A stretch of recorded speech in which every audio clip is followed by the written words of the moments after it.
This is a national emergency. Our work here will ensure a peace mankind has never seen. The world will remember this day.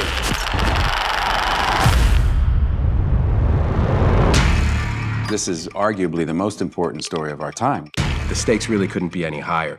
It's profound, but it's told in a very human way. Everything Chris Nolan has done has been a prelude to this. This is not a film, this is an experience. It is a heart-in-your-mouth thriller. I've been interested in Oppenheimer's story for a long time. At some point, I learned this key piece of information that in the lead up to the Trinity test, they were dealing with the very small possibility that when they pushed that button, they would set fire to the atmosphere of the Earth and destroy the entire planet. And yet, they pushed that button. I wanted to take the audience into that extraordinary moment in human history.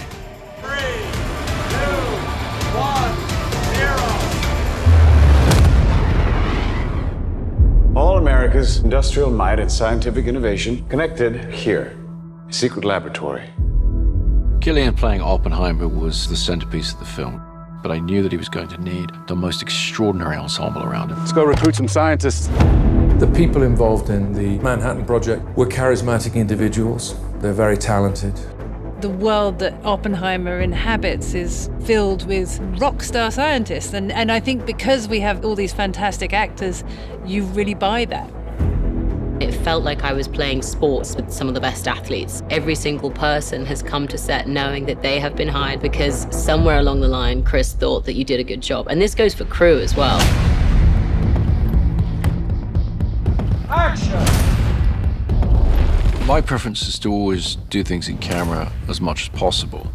It sets a big challenge for every department to actually bring the reality of a thing there for the actors. Every crew member on this film has to adjust their work for the IMAX screen. IMAX can contain 18K resolution per frame, which is by far more than any digital camera. It gets thrown up on a gigantic screen, and the moment you watch it, it's very evident. The quality is unprecedented.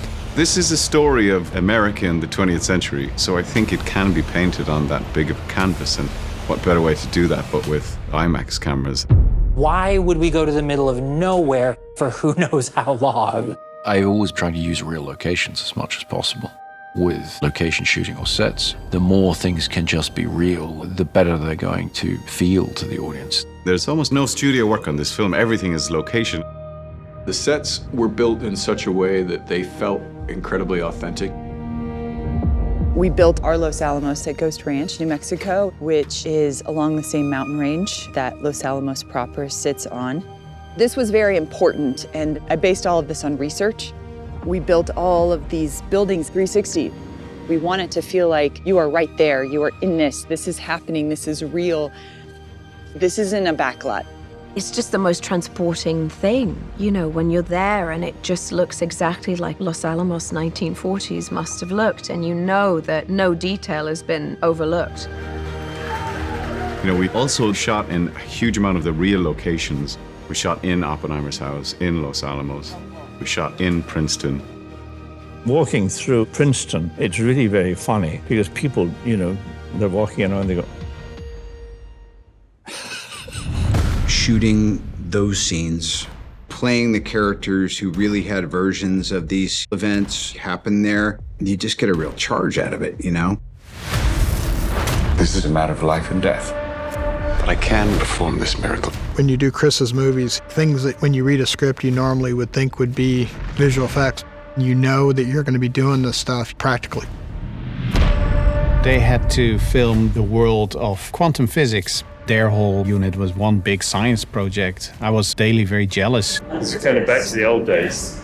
We did a lot of experimentation. They came up with some very interesting analog methods of how to approach this, all of which was leading to the Trinity test, which had to feel nightmarish and terrifying in a way that computer graphics never really is. What we were able to get into the finished film, to me, is extraordinarily beautiful, but also very frightening. Working with this whole team was such a great camaraderie, and with the commonality of we are going to get this in camera. I love Chris's dedication to that. It really speaks to Chris and the way he directs. All of the energy goes around the camera. Like, we're all here to do the same thing.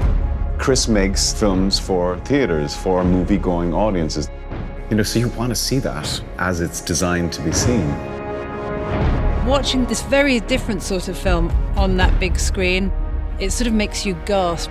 You're right in their experience. This is, I think, a definitive moment in the history of modern filmmaking. Do yourself a favor and go see this on as big a screen as you can. With the sound design and the score and the emotionality of it, this is an unforgettable, unmissable experience in a theater. You are the man who gave them the power to destroy themselves. We made Oppenheimer on the largest scale possible because the idea is to come and experience this. His story is monumental and epic and extraordinary. It really has to be seen on the big screen to be believed.